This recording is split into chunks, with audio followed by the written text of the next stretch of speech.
we haven't actually talked about your special training. No. And why it is that you do have some parallels with Duncan O'Finian.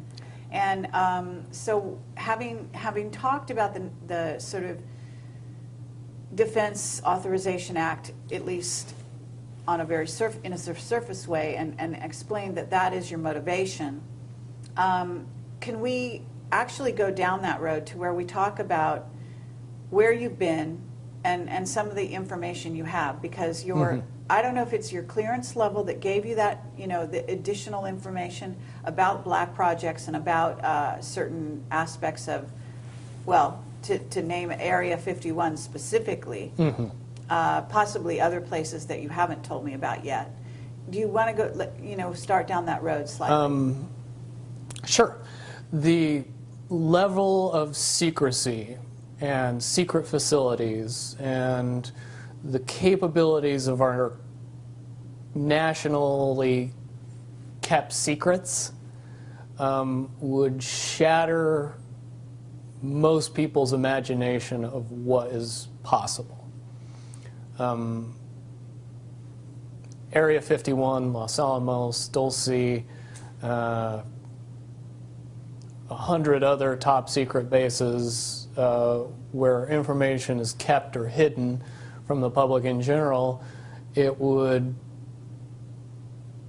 be very hard to accept that all of this information that is currently held secret and classified is actually real. And you know this because why? Because I've experienced things in the military that I've then told people about, and by and large, people that have never held a top secret clearance would call me either, at the mildest, a liar, the greatest accusation, crazy. Certainly my experience at Area 51 and PSY training and what I learned there and the abilities that evolved from that training session that we all seem to pick up on rather easily were most easily described to the layman as Jedi skills. It's very easy, if you know what I know, to see the correlation between what happens in the movie in the Jedi training and what happens in Area 51 and PSY training. Certainly, we in the Nines all possessed a certain level of intuition and ability that would seem advanced to anyone who watched us use it. Can you elaborate on what you may have come across? Because if you're using these abilities, you're in Area 51, at what level did you go down to, or whatever? Are you aware of off-world craft? And I mean, you know what's out there I'm not sure how much you know about Camelot, but I assume that you know the general amount of information on the internet. What can you substantiate having personal sort of knowledge of?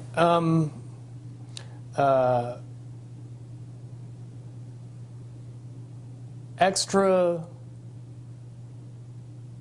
beyond human abilities for every human, not subject to popular belief, but we as human beings are far more capable of using many, many advanced skills beyond 5 senses.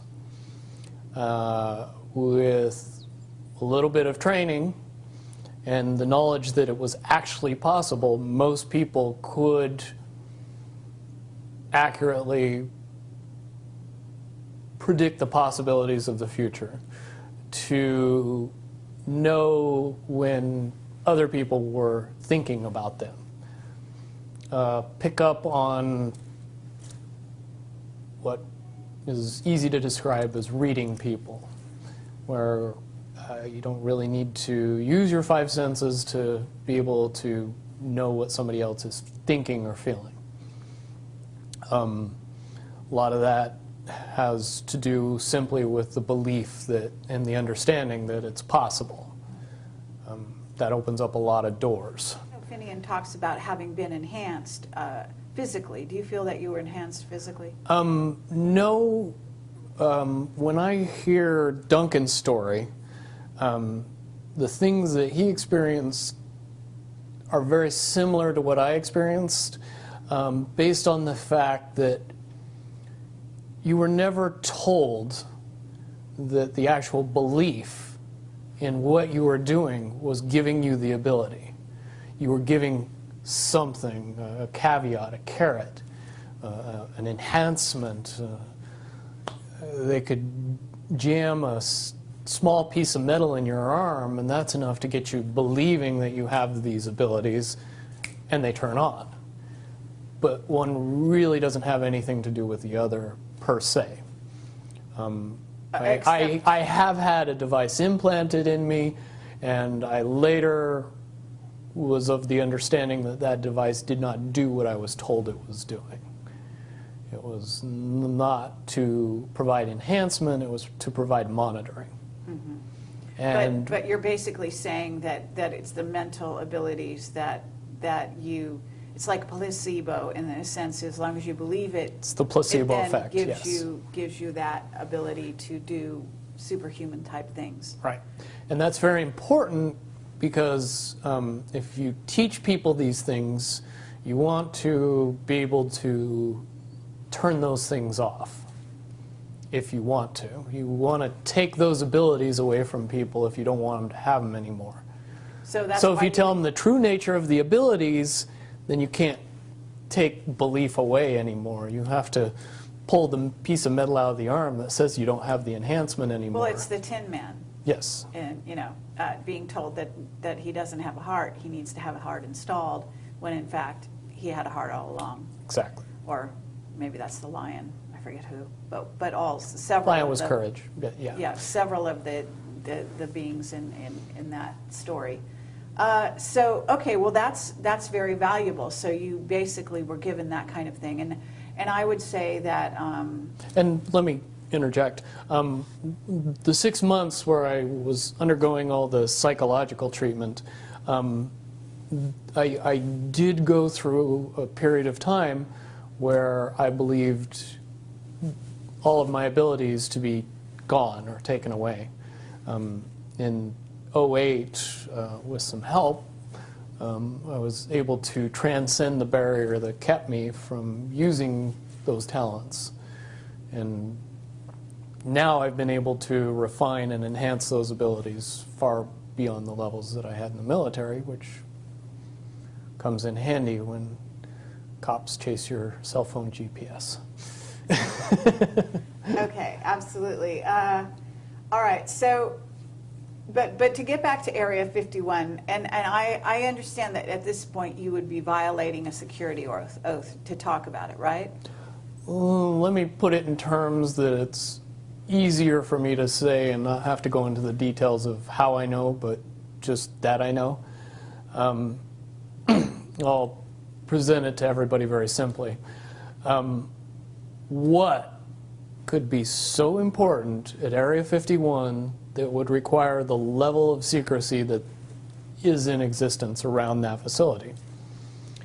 Well, certainly if I said that we kept the U.S. space fleet there, and that space fleet was what we would understand to be UFOs, even though the technology is easy to describe and easy to talk about and easy to educate people on, you need a lot of background in the evolution of the science that makes those things possible to be able to accept that the U.S. has dozens, if not hundreds, of vehicles that are more than capable of space flight, and make it so we would have a fleet of vehicles that would be seemingly extraterrestrial. And the reason that that has to be kept that way is because if you know that those vehicles exist, you start to question the technology that they're based on.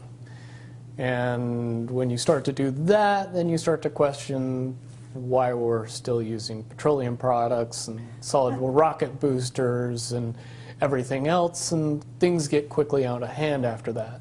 So to keep those vehicles a secret is to keep everything else a secret, which is why you would need that level of security to prevent anybody from finding out about it. Okay, but that space fleet, as you call it, is capable of going anywhere easily throughout the solar system without much time or hindrance to the occupants. Okay, and explain how fast one could get to Mars, for example. Just below the speed of light. Okay, but in an hour? A day, I would A day. say would be more reasonable. Okay. Incredibly fast. Okay, have you seen these vehicles yourself? I've seen one type of one vehicle. Okay. And compared to when I saw it, which was more than 10 years ago, and what should exist now, I would say that it was a tinker toy bucket of parts compared to what we should have in existence now, based on the evolution of the technology that I know. As far as the off-world basis, I do not possess any personal knowledge. I do, however, believe in and have seen information that would suggest that anybody with a decent telescope could take a look at both the surface of the moon and the surface of Mars and see some things that look very terrestrial. Sure. And things that didn't exist 20, 30 years ago. One of the caveats that I do have some personal information that I did get personally involved in was some information that had to do with the stargates and looking glass, and more specifically the 2012 problem with those projects. I guess, popular opinion of what's out there right now is that the project was shut down because there was a problem when we approached 2012. I've heard it described a number of ways, but to my knowledge, the problem is that the timelines converge on that point in time. And when you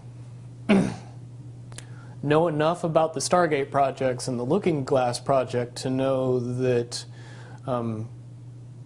how string theory works and how the possibility of possibilities works and how making one choice over here doesn't necessarily mean that the other choice couldn't exist at the same time. But once you get your brain wrapped around this subject, you find out that at the end of 2012, in an easy way to put it, the choices that we make become less and less consequential to the future. And eventually we're pushed into this bottleneck of time, no matter which choice we make. And that's important to the people that had access to Looking Glass because they would use Looking Glass knowing the choices that they would make and the future would pop up. The big mistake was coming up with the possibility of future. And when we started using a computer to say, well, if we make this choice, it's 79% possible that this scenario happens, and 23% are possible, or whatever, you know, I'm using round numbers, that this scenario would happen.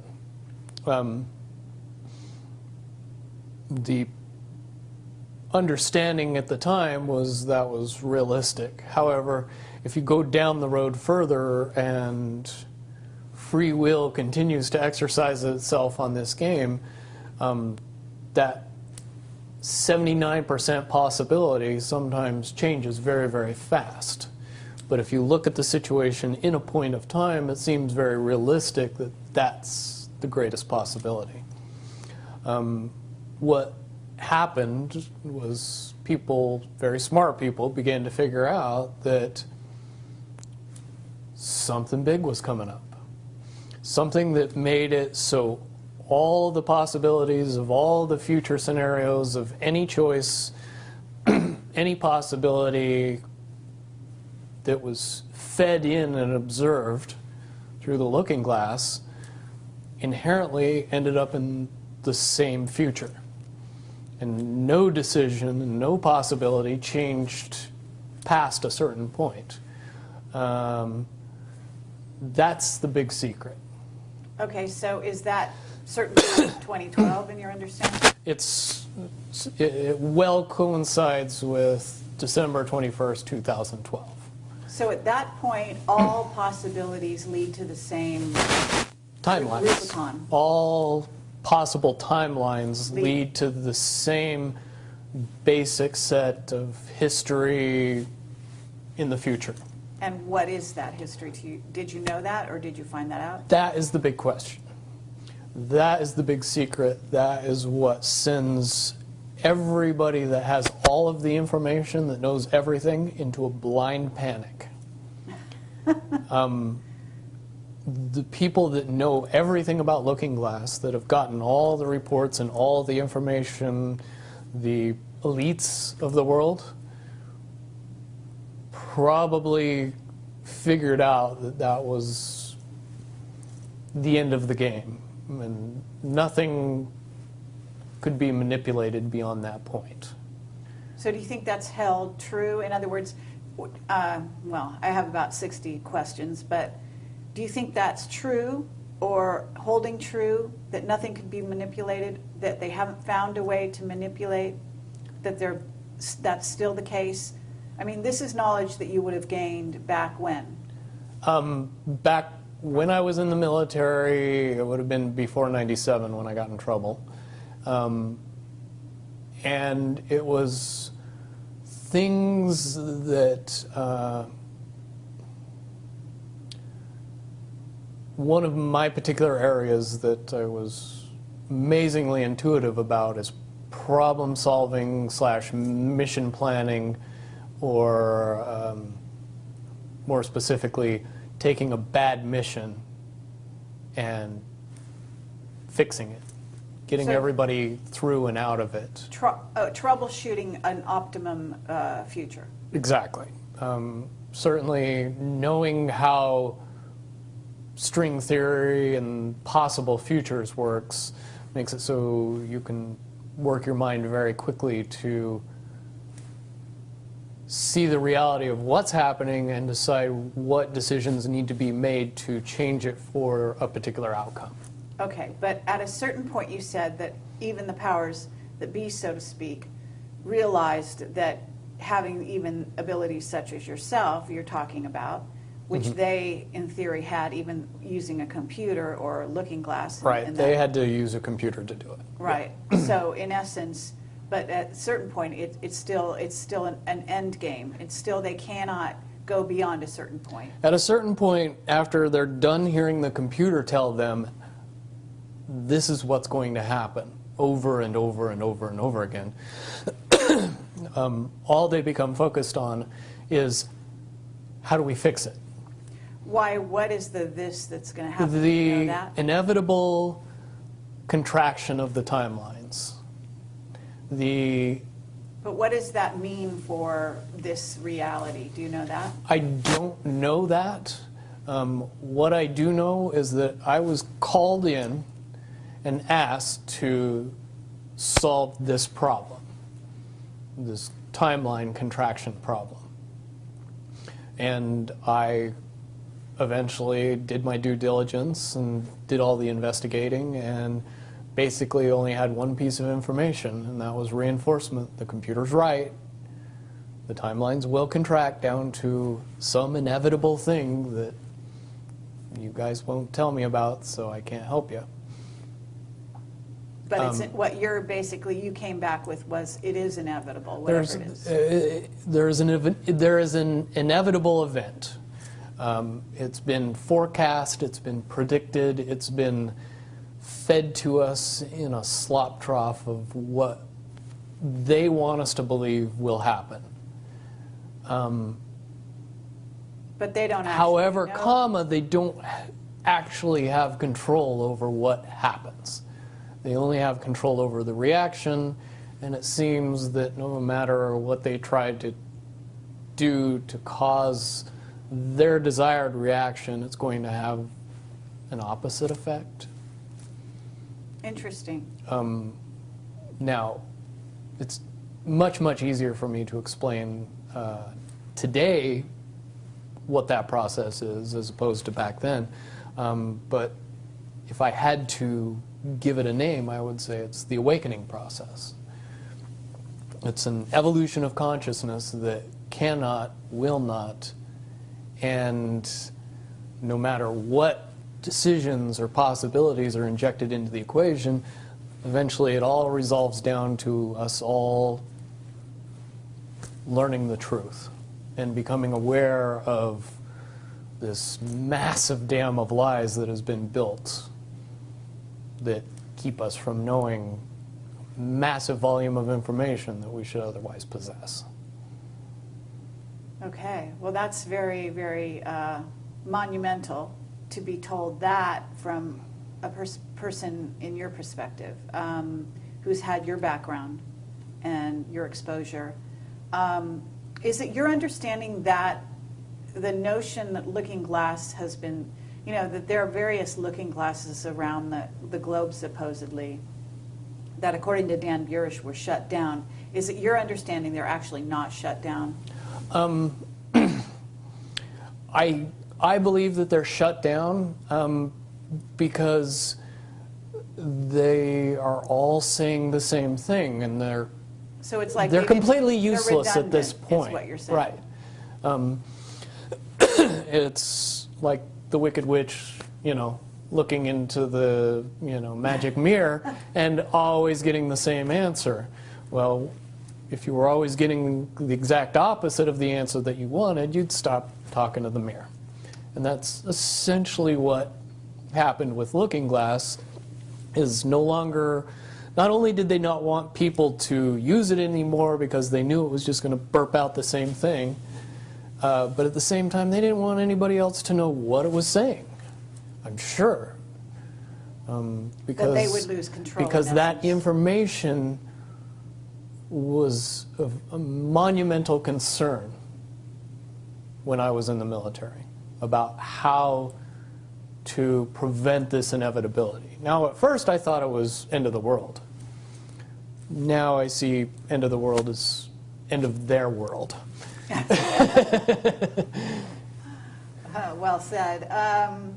Okay, but are you aware, do you know the difference between Looking Glass and the yellow cube? Yes. Okay, and are you aware of what happened to the yellow cube and how it was used and so on? Are you, I believe that the yellow cube still exists. I can't say for certain if it's on this planet, but I would say that it's definitely protected from use at this point. okay, well that coincides with the testimony we got.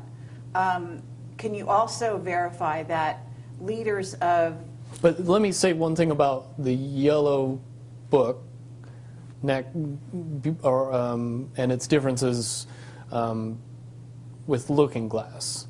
The yellow cube or the yellow book would give you your possible future. Yes. So it took basically the choices that you would inherently make along a timeline and tell you what that timeline would be, given that you made all the choices that your brain would make. Well, this is exactly what I was just going to ask you. What we were told is that leaders of governments and so on, people in high places, politically, would use this to try to see their most optimum future and then follow those. So they were using it to enhance their wealth, et cetera, Yeah. in a very egotistical way. And that was part of the problem with it. And that supposedly one of the specific things we were told had to do with Hillary. Are you aware of any of that?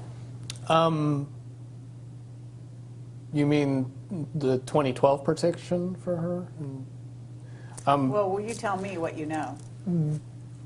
I don't have any firsthand knowledge of this. This is all back alley information. But one of the last predictions that was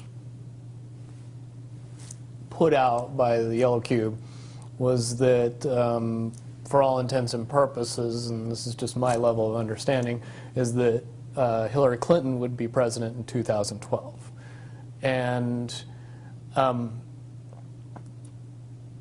when the Yellow Cube is involved, it leads me to question what I know about looking glass and string theory along with that. The first question that anybody that knew anything about the process would know is who was using the cube Right. when it made that prediction. If I knew that, then I could tell you why it would predict what it predicted. Wasn't there also an issue with, I'm not sure, but in using the Yellow Cube, Yellow Book, however you want to term it, that they actually had to use it through an intuitive who had a high vibration, had to be in the vicinity to, in a sense, be the go-between between the person who wanted to use the cube Right. and the cube itself, because normally they didn't have the vibration necessary. Correct. And that is a process that would prevent anomalies from popping out in predictions. But it wouldn't completely. No, and I'll tell you why. If it was used properly by somebody that knew how to use it and could eliminate their thought process from the machine's effective use, it would be very easy to get an exact, what future holds. Right. However, anybody that has that ability would inherently know that that information could not be given and would be protected. And that inherent notion would inject something into the Yellow Cube or the Yellow Book that would give an inaccurate statement. Just by the person that's using its intuition saying, if I tell the truth, it'll be bad. So the higher levels pick up on that, throw out a different scenario that Right. isn't the truth. It's in a sense the feedback loop gets dirtied somewhere along the line by exposure. And that's why those pieces of technology should have never been used by humanity in its current level of understanding. Because for all intents and purposes, the technology doesn't work right when we use it. Right, I totally get that. Okay, so to get back to Looking Glass and the possible futures that they do converge, and the notion of, is there anything else that you can tell us, that you would want to tell us about that and the rest of the laundry list of sort of information that you had direct exposure to, either for yourself or through someone that you had vetted? The biggest cherry on top of all this conversation would be a synopsis to say that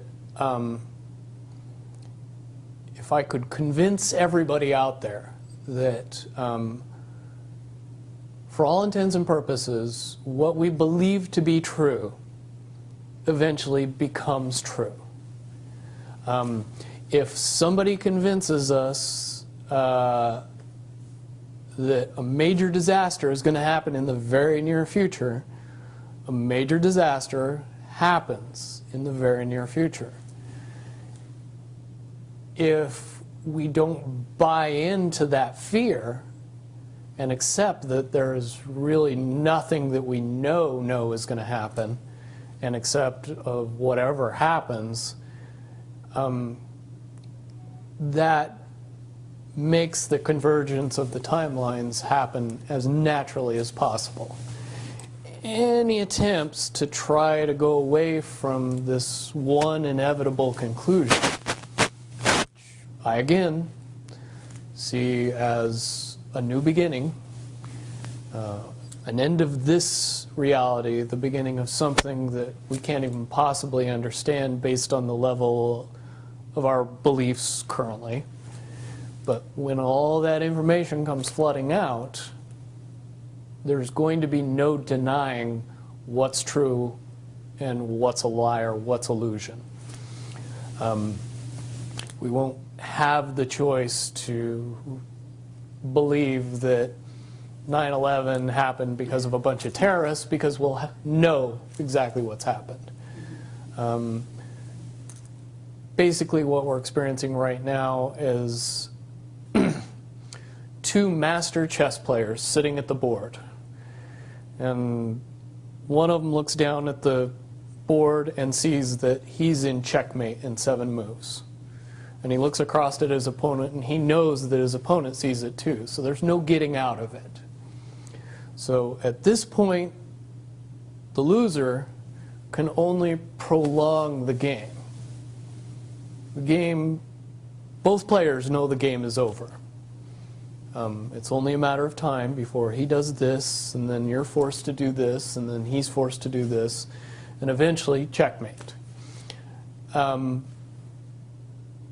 We, as a race, if we could understand that the game is over, that based on the rules of the game, the bad guys have already lost, the good guys have already won. Yes, there's moves left on the table, but those moves are being forced by the player that is going to win. The only way that checkmate can't happen is if the player that's winning makes a mistake. But from all of the information that I've gathered, all of the information that's been given, all of the information that's been vetted to me, it seems pretty obvious that the good guy player on the side of the chessboard knows exactly what has to be done to win the game. And so at this point, any mistake would be all but impossible. But again, you really have to understand the game to know that the guy that's losing is lost. And I'm sure most people sitting watching a chess match between two advanced chess players know the game's over long after the two players know it's over, because they can't see the board and see that there's only 7 moves left. Okay, but when we come to this convergence, and again, you've seen, or the looking glass has seen, up to that point. Now, let me say why I believe that it comes down to one inevitability, is because I was entrusted in getting it down to 2 possibilities. And I've heard both of those possibilities talked about in massive proportions, the good and the bad. Okay, do you want to talk, do you want to, so can you, in one sentence, say what the good was and the bad was, or are you able to do that? To most easily put it to people, I suppose. one scenario is what most people would understand to be ascension, or an evolution of consciousness that brings us out of the cocoon and turns us into a butterfly. Timeline 2 is some kind of major global catastrophe that drives most of us underground and leaves a few of us on top to fend for ourselves. Very well put. Okay, so I would imagine, and you can... But I would also like to point it out that they call Timeline 2, Timeline 2. It seemed very odd to me that even back then it was identified as not 1. And that Okay. one is the didn't ascension get one. talked about. Okay, but 1 is the one that involves what in essence would be ascension, or moving into, from the cocoon to the butterfly.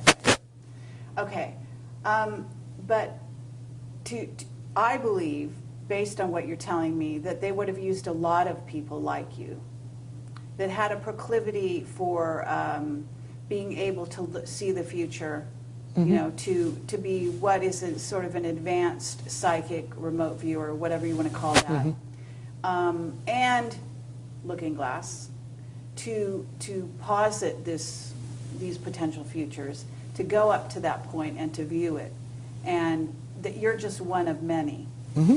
Wouldn't you agree?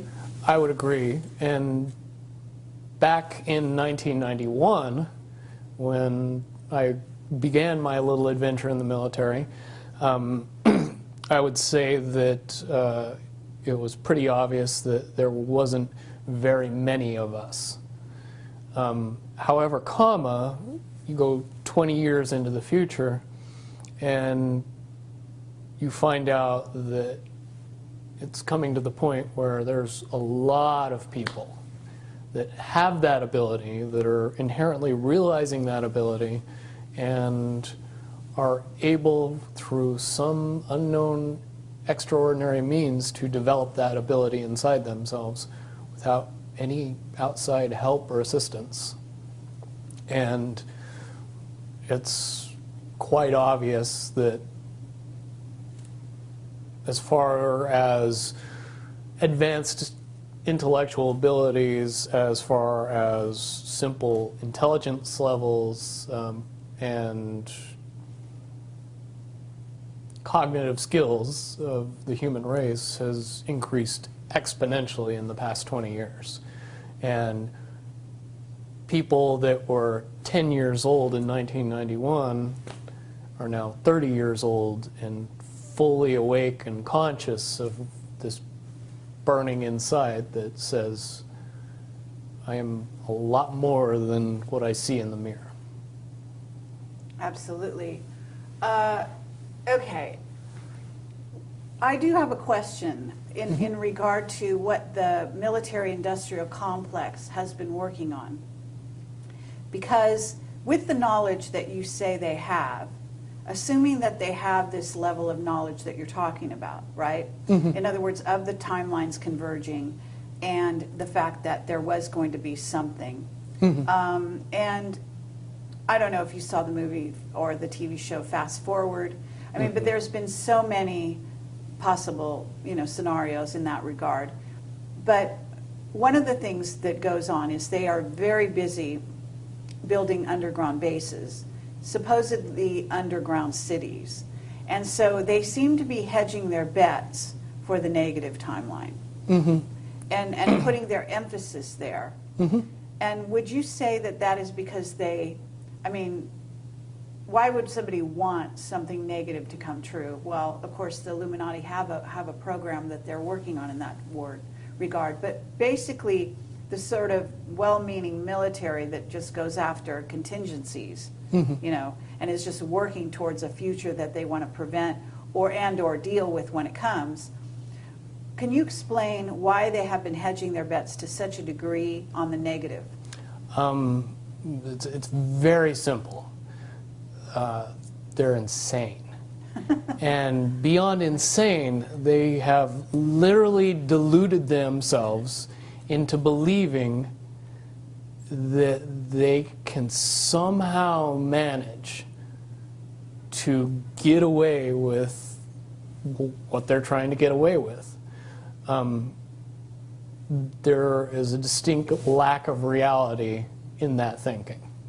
Okay, what about the notion that CERN, for example, is engaged in trying to beat that game, as you call it? I would say, look at the problems CERN has had. The crazy little things that have kept that project from moving forward.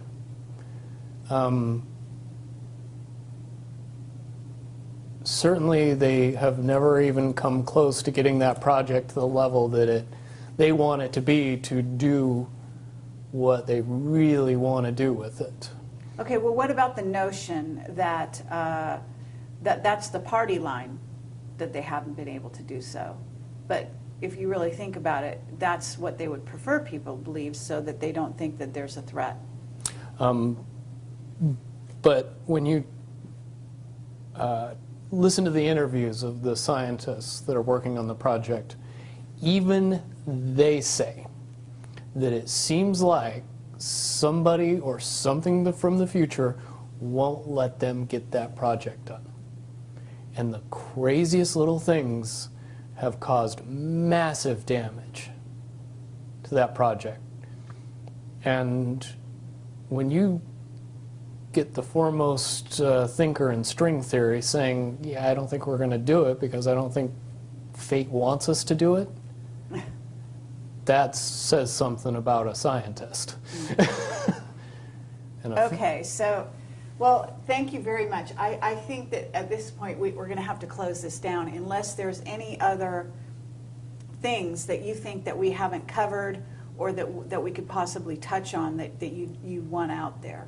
No, I don't think we'd get any further tonight. Certainly from what I know, the questions will come out, and be more than happy to do a live feed after that and answer any questions that anybody comes up with from this interview. Wonderful. All right. Well, thank you very much, Bill Wood, for your service to humanity. Well, hopefully I can get everybody else working towards that goal as well. Absolutely. Well, apparently, regardless of which way they work, the convergence will happen. Yeah, there's a certain element of pain that we can reduce by just not accepting that we don't have choices in the matter. And sitting back and waiting for the aliens to fix everything isn't going to help. Absolutely. If we are inevitably coming to a rising consciousness, we should start trying to elevate our consciousness as fast as humanly possible and make that transition a lot easier when it comes.